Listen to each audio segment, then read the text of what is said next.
chcesz poczytać? Coś ciekawego? Myślę, że coś znajdziemy. No to. Poczekaj. O! To będzie dobre. Książka bez obrazków. Bez obrazków? Oto książka bez obrazków. Pewnie pomyślisz, że to nic fajnego, żeby ktoś ci czytał książkę bez obrazków. Dokładnie. Pewnie ci się wydaje, że będzie nudna i poważna, ale poczekaj.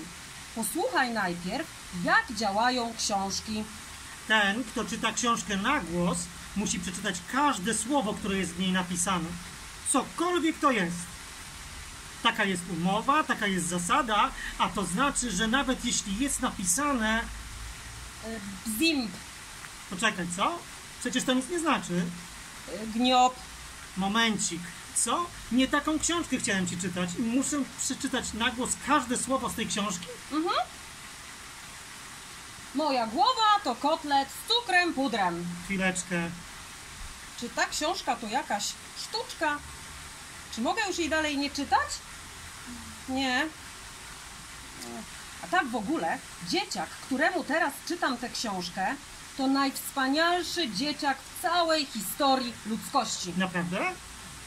I ten dzieciak jest też najmądrzejszy, bo wybrał właśnie tę książkę, mimo że nie ma w niej obrazków.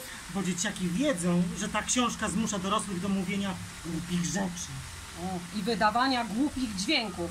Na przykład O nie, ratunku, to będzie straszne. brzdęku, ryku, ku, wrr, wrr. Grutka, glutka, ciapcia, papcia, papcia, ciapcia, pip, trututu, bęc, plusk, świst, pysk.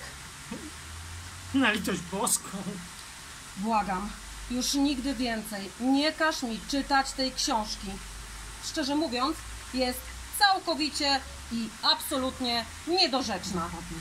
Następnym razem błagam, wybierz książkę z obrazkami, dobrze? Bo ta jest po prostu zbyt dziwaczna, żeby ją czytać. Koniec. Bęc, wcale nie chciałem tego powiedzieć. Chodliwa Chodliwa poczytalnia. poczytalnia.